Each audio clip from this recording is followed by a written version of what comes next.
The Florida Panthers get some revenge against the Columbus Blue Jackets after an embarrassing performance last go round around against them. On today's show, we bring in Jacob Winans on a Winans Wednesday edition of the show, where the Florida Panthers shut out the Columbus Blue Jackets 4-0 in Sunrise, Florida, where the Panthers made a lot of adjustments after period one, all on today's edition of the Locked On Florida Panthers podcast. You're Locked On Panthers, your daily podcast on the Florida Panthers. Part of the Locked On Podcast Network, your team every day.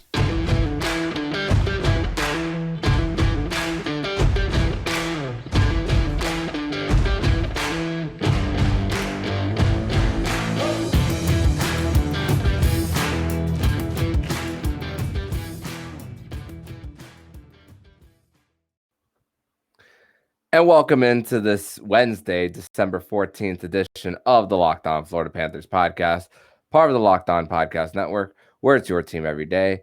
Thank you for making the Locked On Florida Panthers podcast your first listen of the day. I'm Armando Velez, and you can follow me on Twitter at MondoMan12. Follow the show account on Twitter at LO_FLA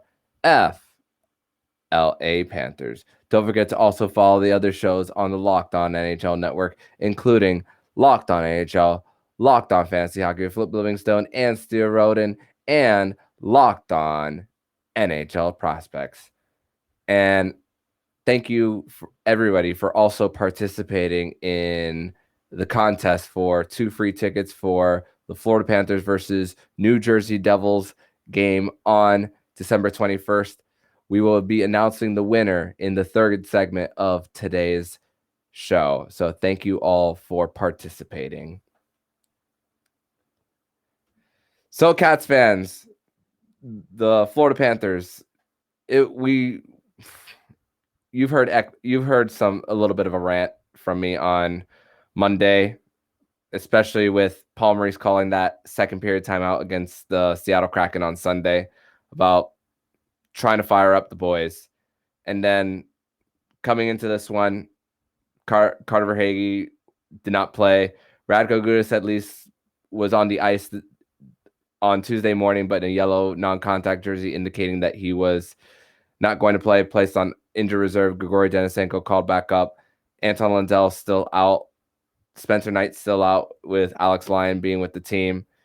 And the Panthers, what they did on a night like Tuesday, they defeated a team they were supposed to. And there were times this season where they did not beat the teams they were supposed to. I mean, you think of Chicago, you think of Philadelphia, you think of Columbus, you think of Arizona, you think some of those games. But tonight wasn't one of those nights where the Florida Panthers did not lay an egg against a team that they knew they were better than. And this will be a great time to bring in my guest on today's show. It is a Winans Wednesday edition of the show, where Jacob Winans is here to discuss this 4-0 win over Columbus. Jacob, welcome back to the show. Thank you for having me, as usual. It's nice to be on here recapping a win. We had a little bit of bad luck on our Tuesday nights lately, so I'm happy to be here for a win.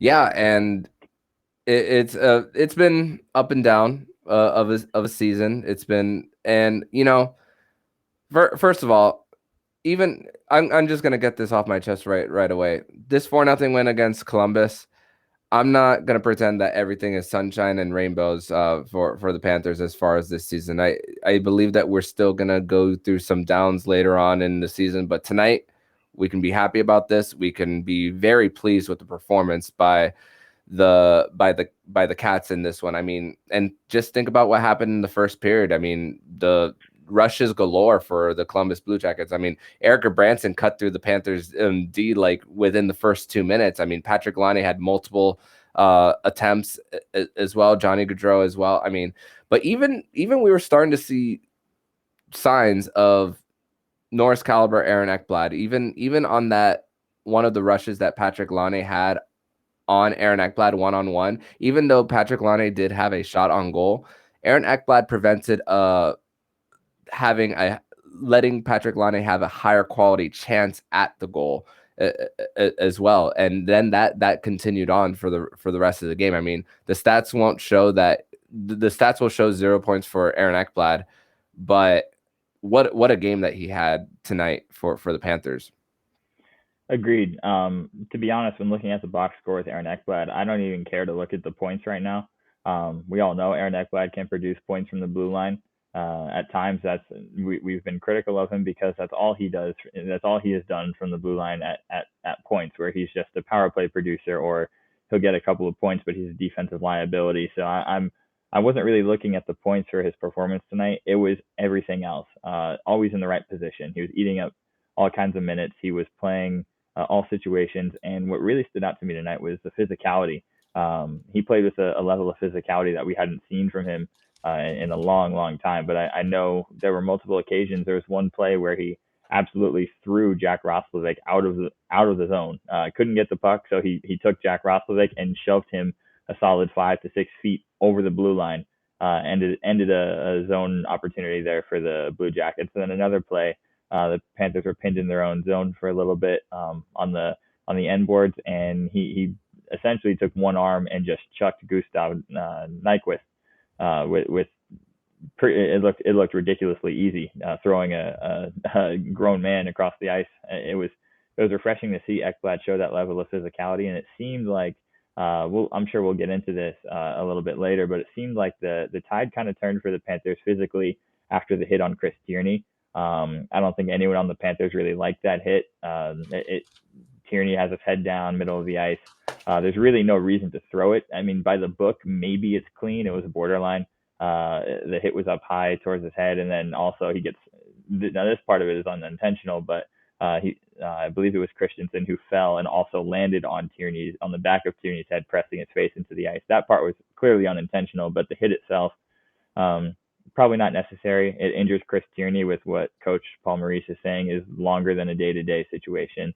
And that seemed to fire up the Panthers, and from that point on, they played with the level of physicality that we haven't seen in a little bit. So, I was pleased with Ekblad's game, and then, like you said, this is a game where we had a lot of guys out. We lost 2 more guys in the game, in Chris Tierney, Colin White, and even so, it's a team that you have to beat because they're way below you in the standings. You have the talent to beat them.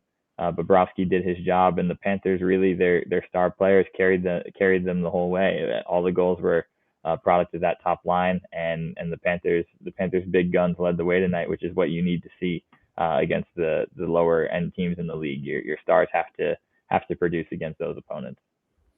Yeah, and with Verhaeghe being out, which my prediction of him scoring first when I predicted it on Tuesday morning went straight down the toilet as soon as he was not seen on the ice in warmups. Grigori Denisenko had to be called up. Radko Gudas was placed on IR to get that roster spot, even though there's no cap relief, no Anton Lundell still, no Spencer Knight still. The non-COVID illness bug is definitely spreading around the Panthers, and they're just learning how to navigate it through it now. But we can't just put a timeline on just things for players being sick, but just the rush chances for the adjustments going from the first intermission to the second period. I mean, just incredible what they were able to do, and just eliminating them. The sticks were active. The zone entries, especially on the power play, on the penalty kill for the Panthers, that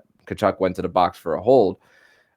Just incredible. And then Matthew Tkachuk soon after draws his own hold, and Matthew Tkachuk was everywhere as well, creating a screen right in front. And Brandon Montour also waiting for the screen to develop with him and Barkov, with Tkachuk and Barkov in front, even though the pass from Forsling almost did not connect to Montour. That was very close to not connecting. And then patience for Montour getting it through, and then Matthew Tkachuk going 2-on-1 with Sam Reinhart off of a defensive zone face-off too, as well, just going up the ice, and then just back and forth between those two, and just Tkachuk everywhere tonight. And then also the shot on goal by Columbus by each period: 10 in the first, 9 in the second, 3 in the third. Talk about locking it down, Jacob. Yeah, definitely. So I don't think the Panthers really played a complete 60 minutes tonight, which when that happens, you prefer for the downtime to be that first period. You don't want to start hot and then trail off and surrender a lead, which we've seen them do a couple of times. We've seen them do that against St. Louis, where they let their foot off the gas in the third. We've seen them do it against Edmonton, where they had the game locked up, but just a mental error at the end cost them a point there. You don't want to see those kind of things. So if you're going to start slow, it's better to start slow than to finish slow. And with the Panthers tonight, they didn't really get off to the start they wanted. They gave up a lot of chances. Bobrovsky bailed them out a few times. Have to give credit to Bob, his first shutout of the year tonight against his former team as well. He played a really solid game tonight. Wasn't super busy, but that first period, he was the reason the Panthers were able to keep hold of the game in that first period, which is honestly, that's what you're going to need sometimes. The defense is not going to be flawless 60 minutes every night. So sometimes your goalie has to bail you out. Bob did his job in that regard, and then from that point on, the Panthers really just built. They really stacked building blocks shift after shift. They built on each shift, and they were playing the right way. I thought the second period was great, and then the third period was my favorite period of the game. The way they played, it was complete shutdown hockey. They didn't allow Columbus a single scoring chance until maybe the last 30 seconds of the game, where a fluky bounce had a player all alone in front of the net, which Bob quickly shut down. So I thought the third period was great. It was shutdown hockey. It was rolling lines. Everybody did their job. Got pucks deep, held possession in the Columbus zone, and didn't allow Columbus really any life. Didn't give them any hope. Bob didn't let in any soft goals. I thought it was a really complete performance from the second period on, and the first period you'll live with it, because while they did give up some chances, it wasn't anything where Bob was like completely under siege, 15, 20 shots in the period. It was still 10 shots. Some were high danger, but left it locked down, and I thought it was an impressive defensive performance for sure. No doubt, and hopefully that carries on to where the Panthers will have 5 very tough games before the Christmas break. And we're going to transition over to segment number 2, where we're going to talk about that top line for the Panthers and see whether it sticks around once the Panthers do get healthier, and also talk about a little bit of perspectives. I want to talk about something noteworthy that the ESPN Plus broadcast mentioned on Tuesday night. But first, we're going to tell you all about BetOnline. And betonline.net continues to be your number one source for all sports betting info, stats, news, and analysis. Get all the latest odds and trends for every professional and amateur league out there, from pro football, college bowl season, basketball, and World Cup. And you might want to start placing your bets on Lionel Messi to finally win the World Cup after a missed opportunity in 2014, even though he already has a Copa America championship. You might want to place your bets on Argentina to win it all on Sunday. So you can place those at BetOnline. If you love sports podcasts, you can find those at BetOnline as well. We're always the fastest and easiest way to get your betting info. Head to the website today. Use your mobile device to learn more. BetOnline is where the game starts. Second segment here on this Winans Wednesday edition of the Locked On Florida Panthers podcast, recapping a 4-0 win for the Florida Panthers over the Columbus Blue Jackets. And let's talk about that top line. The Rhino, Barkov, Tkachuk. Of course, we've seen these guys. We've seen Barkov always paired with different guys. He can play with anyone. We've seen him sometimes with Verhaeghe, and then a interchangeable winger on one side. You've seen Barkov, Verhaeghe, and Rhino from time to time, and then Rhino going back to Anton Lundell back on that third line, and sometimes even that being the second line, and then sometimes Tkachuk, and then sometimes they're separated. But man, everyone on that line had multiple points on the night. And Gus Forsling, also credits to Gus Forsling as well, a multi-point night from him as well. He creates the goal for Sasha Barkov on a sharp angle shot. But even though Sam Reinhart did not get an assist on that goal, big credit to him for winning that board battle right behind the net, which especially the Tampa Bay game, they really struggled on the boards on that one. And then they're able to cycle the puck around, and then Barkov, the captain.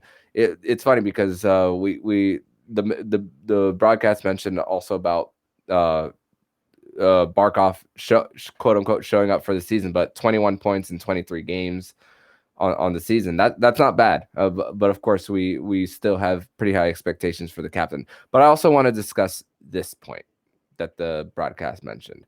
And once again, great that we get to see a national broadcast that sees multiple teams and then how their view of the Florida Panthers is versus us. But think about this, Jacob.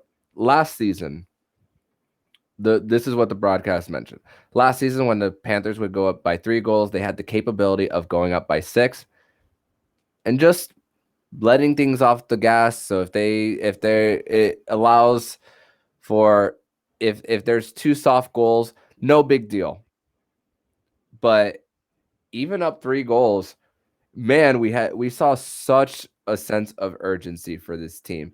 And I know we've beaten the dead horse of playoff hockey style and trying to win. And I know they're not in a spot right now.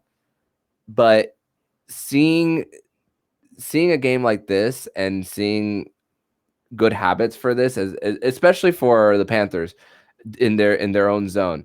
Every time there's a zone entry, the Panthers just easily just chip the puck right back into the neutral zone, and having Columbus reset, even if that takes like 10-15 seconds off the clock, you're still protecting your goalie as well. So that's kind of what I noticed as well in the third period. And I think it was also a very great perspective that the broadcast shared. I agree. And another thing they brought up is earlier in the game, they discussed how the Panthers have the fewest comeback wins in the NHL this year. Crazy compared to last year, where they were the comeback cats. And that's a trend that has continued for the last few years, where they're known for their crazy comebacks from being down a lot. We're seeing a shift away from that, where the Panthers put a lot of value on scoring first. They put a lot of value on trying to protect leads, which has been frustrating at times, where they've let a couple slip away. But the philosophy is changing. Now, like you said, this is not a win that's going to make me feel like everything's better. It's not a oh, we're good again, we're in the clear, everything is great kind of win. But it does show some of that consistency and a good habits being built. And I think if you continue to play this way, you get leads, you don't take your foot off the gas, and you focus your energy less on trying to blow the team out of the building with the 5, 6, 7 goals. Put more of that effort and intensity into protecting your goalie, keeping the other team at bay. I think you're trending in the right direction. And we've seen them have some ability to do that. Games against Detroit, Seattle that they've won, held the opposition to 1 goal, 2 goals. It's been very low scoring from the opposition in some of those wins. So that's the type of game you want to play. That's how you want to win. It doesn't have to be a 6-3 or a 5-4. You can get away with a 2-0, a 2-1, a 3-1, and then get an empty netter. That's the kind of formula we want to see them playing with. So they're not in a playoff spot right now. It's going to be a really difficult climb to get into one and to maintain one, because they do have the toughest strength of schedule in the NHL remaining. And then these next 5 games are an absolute gauntlet against some really, really nasty opponents. And the Panthers are definitely battling some injuries. But if you can play this way, get the first goal, get the second goal, maybe score one on special teams, get a power play goal, which the Panthers did not do tonight. Their power play is still struggling, but you get a power play goal. Now you're starting to piece together some of the building blocks of winning playoff style games and protecting leads. So I think that's what we're hoping to see. We have not seen the consistency where they're able to stack wins on top of wins. It's going to be really difficult to do that right now with the immediate schedule in front of them. But if they can come out of this stretch of 5 games, maybe even put together a 3-game win streak, or 2 in a row, 1 loss, 2 more in a row, something like that. Now we're talking about building some of those good habits. We're getting into the holiday break at a good spot. And then towards the end of the month, early January, maybe we're talking about adding Anthony Duclair back to this lineup, and things are definitely trending upwards from that point, because the top 6 looks really, really lethal again once Anthony Duclair slots back in. I think having Barkov, Verhaeghe, Duclair, Bennett, Tkachuk, Reinhart, something of along those lines could be really, really effective. So I'm excited to see where it goes from here. But the Panthers still very much control their own destiny. However this season goes is really up to them, and these next 5 games or so are going to really show if they're learning or if this is just another flash in the pan. I'm hoping this is something they're going to build off of, because the formula for tonight's W was exactly what we're looking for as far as how they should be winning games. Yeah, and even the broadcast was talking about the whole bunch of injuries, but of course we as Panther people don't always want to just say it over and over again. But also look at this. I mentioned just yesterday about what the Panthers, how many wins the Panthers have when their opponents score first this season, and it's 1. After tonight, when the Panthers score first, it's 12-4-2 overall. So there's a trend for the Panthers in both directions when they're the ones playing from behind or versus the other way around. Now they're 2 games over 500. I believe they're still out of a playoff spot. Honestly, I don't want to look at the standings right now. I want this team to just create a few wins in a row before looking at it again, because with 2 wins, then a loss, and then a few losses in a row, you know you're out of it, out of the playoff spot. And I think right now their point pace is like exactly at 82 or just over it. So it's not something that's really, for me, just worth like continuously looking at as well. But for this Panthers team, encouraging win, especially after that embarrassing performance against them just 3 weeks ago against the same Blue Jackets team after a whole bunch of shots. But hey, you don't complain on a night like tonight. Definitely, it was a really, really solid win. Nothing to overly celebrate, but definitely nothing that we can say really much of anything negative. I mean, it was a well-rounded win. That's what we're looking for. I'm kind of with you on the playoff pace discussion. It's not early enough in the season where the standings don't matter, but it is early enough in the season where just a 3-game or 4-game win streak drastically changes your entire projection. So it's almost unnecessary to look at the standings at this point. Like I said, the Panthers control their own destiny, so it's just about winning games. It's simply about winning games, and in a couple of months, then we can revisit this discussion on playoff positioning, and hopefully the Panthers are comfortably in a good spot by then. But they're right in the heat of this race. The East is nasty. It's gonna be a really tough race to get in. But all that matters is getting in. So you get, whether you get in as an 8th seed, a 7th seed, anybody can beat anybody, and we've seen that. We just last year, as the Panthers as a number 1 seed, where maybe 20 seconds and a Sam Reinhart heroic empty net goal with the goalie pulled away from being down 3-1 to the Washington Capitals. I mean, we know that an 8th seed can't be written off. The Panthers really had to give everything they had to even get out of the first round against the 8th seeded Washington Capitals. So it doesn't matter where you get in. It's just, at this point in the season, it's just about stacking wins. So the Panthers, they really do need to place a high sense of urgency on building off of a win. We've seen some really encouraging wins this year, some very, very encouraging ones, and they've been followed by some real unfortunate downs where they haven't really capitalized on the opportunity. You think about a win over Boston right around Thanksgiving. That was a massive win, and I'm thinking this is the turning point of the season. You can build off of it. They didn't. The game against Detroit seemed like a playoff game going in just a week or two ago at home. That game in particular, it seemed huge, and the Panthers came out and played a dominant game beginning to end. And then you're thinking that could be a win they build off of. They didn't do it. So now this is another one. This is another opportunity to build off of it. They're going to play some really tough teams, but playing against tough teams is just a chance to prove it's a measuring stick. It's a chance to prove where you are among the league's best. I think the Panthers have a good chance to do it. It's unfortunate we lost a couple more cogs to the lineup, a couple more guys tonight, but for the most part, everyone who's been called up from the AHL has produced. They've slotted right in and carried their weight. So whether it's Denisenko sticking around, whether it's Alexei Heponiemi coming back, or any other number of AHL bodies, it's not really an excuse if any minor league guys have to slot in. I think the Panthers have the leaders to carry them. They have the star talent that's still healthy right now. The Panthers' best players are still on the ice. So it's a good opportunity for them to finally build off of a solid performance and continue that trend. I'm excited for these next few games. It's going to really show us where they're at. Absolutely, and we'll discuss that next and talk about the Panthers' next game and go around the league maybe, and of course announce our winner for the 2 tickets for Florida Panthers versus New Jersey Devils on December 21st, next Wednesday.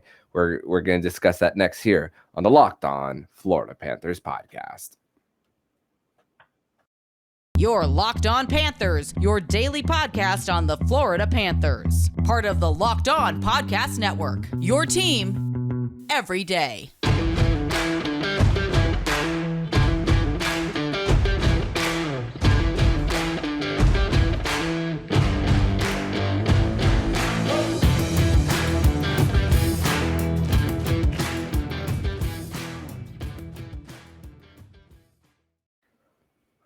Third and final segment here on this Wednesday, December 14th edition of the Locked On Florida Panthers podcast, where the Florida Panthers are coming off a 4-0 win over the Columbus Blue Jackets. And now is the time to announce our winner for the 2 tickets for the Florida Panthers versus New Jersey Devils game, as I have a raffle app. If you could see it on YouTube, it opened. So it's now the time to click the button for our raffle, and let's see, what does this app say? And the winner for the 2 tickets for the Florida Panthers versus the New Jersey Devils is Nerful at H_Aki. So hockey with an underscore in between the H and the O. So Nerful, you will be getting a DM from me about the 2 tickets for Florida Panthers versus New Jersey Devils, and this won't be our last contest for getting tickets. We will have a contest from here on out once a month for one game a month through the rest of the regular season. And I won't say who the teams are yet, but I will say some of them are original 6 teams. So you might want to get in to the next contest here to win 2 free tickets. But Jacob, let's go around the league a little bit. We discussed this pre-recording, but I wanted to witness history a little bit with the Washington Capitals versus the Chicago Blackhawks. The Alexander Ovechkin has 2 goals. He's 1 away from 800 and 2 away from tying Gordie Howe for 2nd all-time. We're likely going to see him pass Wayne Gretzky in the next season or 2. And he also was very vocal about him saying that he does not want to go through a rebuild while going through this through the goal record, right? And right now, the Maple Leafs manhandled the Anaheim Ducks after losing to them earlier in the season. The Dallas Stars defeat the New Jersey Devils 4-1. Sabres, man, that team can score. They unfortunately they just can't defend. They defeat the LA Kings 6-0. The Boston Bruins win again. The Tampa Bay Lightning manhandle Seattle. The Hurricanes shut out the Red Wings 1-0. A 12-game NHL night. And right now that game between the Washington Capitals and the Chicago Blackhawks is in the second intermission. So we're still 1 away. So you might see me maybe react if Alex Ovechkin happens to get the 800th goal sometime in the next 5 to 10 minutes. But Jacob, man, once again, a great game to build on for the Panthers, but the Pittsburgh Penguins come into Thursday's game winners of 6 straight. Even though Sidney Crosby is getting a little older, he's one of the leaders, especially on 5-on-5. His 5-on-5 scoring has been, what you expect from Sidney Crosby. But the scariest thing right now, something I really haven't mentioned on the show is the health of Chris Letang. He's back on the ice for the Penguins, and I'm not going to tell somebody what to do with their body, and if he feels he wants to play, but crazy to think that after suffering his second stroke that he's back on the ice for the Penguins, and we're going to expect him to be on the ice on Thursday night. And Geno Malkin just I believe he just tied Jaromir Jagr for the most game-winning goals by a Pittsburgh Penguins player. So I just named the core three, the three guys to look after, and it's been the same thing for those guys for over a decade. And how are you feeling about this matchup coming Thursday night? It's going to be a really big test. I think for Sasha Barkov, he's going to have to. It's really going to be him versus Sidney Crosby head to head in the middle of the ice that entire game, and it's going to require Sam Bennett stepping up, and he's going to have to simply match or outplay Geno Malkin. I feel like where the Panthers have a good shot is in the bottom six. I feel like the Panthers have a good chance to pull away as long as the top six is break even.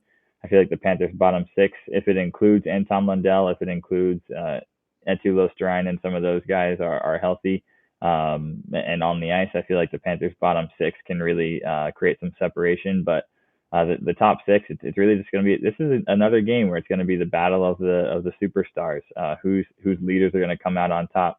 Aaron Ekblad, he's going to have to outplay Chris Letang. Honestly, with Chris Letang, that was really difficult to read, hearing that he had another stroke and some of the health issues he's had while he's played in the NHL. I just wish the best for him health wise, hockey aside. But as far as that team is playing, they're playing really well. Their veterans are still carrying that group. Every year, it's almost like Boston. It's like every year you think this is the year where they're too old to compete, and then they just do it again. So this team knows how to play. They don't make a lot of mistakes. If you give their power play chances, they're going to kill you. So it should be a really good matchup. I'm expecting a close game in that one, and I think honestly, I would not be shocked to see that one head to overtime. I just feel like that's a close game coming, and hopefully we come out on top in that one and their streak. But man, how crazy is it that in December 2022 we're still. You led this segment talking about Alex Ovechkin scoring 2 goals, and we're ending this segment talking about a matchup against Sidney Crosby. I mean, those two just keep going. I've been watching those guys since I was a toddler, and they're still dominating the league. I grew up, you know this, but obviously I'm originally from the DC area. I grew up a Caps fan before moving to South Florida and becoming a diehard Panther. But Ovechkin was he and Jaromir Jagr were the first 2 players I ever really got into hockey for. So seeing Ovechkin come up on this record is awesome. Always been a fan of his. It was great seeing him in person playing against the Panthers in the playoffs last season, and I'm so excited to see it when he finally does catch Wayne Gretzky in the goals race. That's going to be awesome. But yeah, you can't say enough about these guys. I mean, the fact that we're in 2022 talking about Ovechkin and Sidney Crosby as 2 of the top players in the league still. Their longevity is it's unmatched. It's incredible. Yeah, and to think that the Florida Panthers tried drafting Alex Ovechkin a year earlier than he was supposed to, due to the Panthers using leap years as an eligibility for Ovechkin to be drafted a year earlier, but the NHL denied the Panthers. So what could have been for the Panthers having Alex Ovechkin? And also there was a 32 Thoughts. They mentioned something about Dale Talon being upset about the Dallas Stars picking Jason Robertson, the pick before Florida. And Dale Talon was reportedly, which hearing that now, I'm just like part of me is like, why bring it up? But at the same time, it's like, okay, it didn't happen. But there's two schools of thought there when you hear that on that episode of 32 Thoughts. But hey, the Panthers, they're still in a great position to win. They despite the cap troubles, despite the injuries, we're hoping that they can get healthy. I mean, down to 10 forwards on a night like tonight, and still coming out with a win. Don't know if this happens against any other team, but you take the 2 points. Also, congratulations to Gus Forsling on his 100th NHL point. So after his 2-point performance, 100 points now for Gus Forsling. He was a waiver claim for the Panthers. So using the waiver wire to get low cost players, low risk, high rewards. That's what's gonna continue to happen for Bill Zito, and hey, it's been rewarded for the Panthers. So great on Bill Zito for that. Credit to Dale Talon for the trade of getting Eetu Luostarinen, even though he's not, even though Dale Talon's not part of the organization anymore. So these low cost, high reward players as well are fitting in for the Panthers. That's for sure. But Jacob, I want to thank you once again for joining me on this Winans Wednesday edition of the Locked On Florida Panthers podcast. Next Wednesday, we will be previewing the Florida Panthers versus New Jersey Devils home game. By the way, once again, congratulations to Nerful on winning the 2 tickets for the game. So no Tuesday night game. So it'll be a preview show. But tell everybody where they can follow you online. Yep, you can follow me online on Twitter at Jacob Winans8. Hopefully over this little break in December, you'll catch me at the arena for a few games. I'm always down to chat. And looking forward to these next couple of games. Thanks for having me on as usual.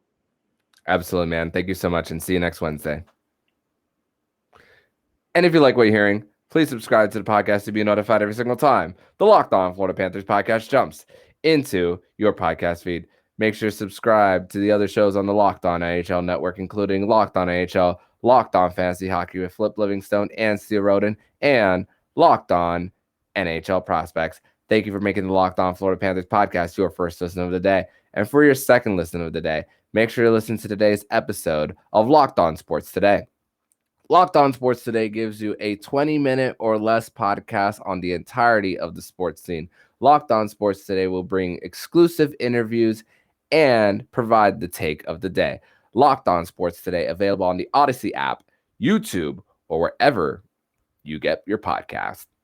So I'm Armando Velez with Jacob Winans, and you've been listening to Locked On Florida Panthers podcast, part of the Locked On Podcast Network, where it's your team every day.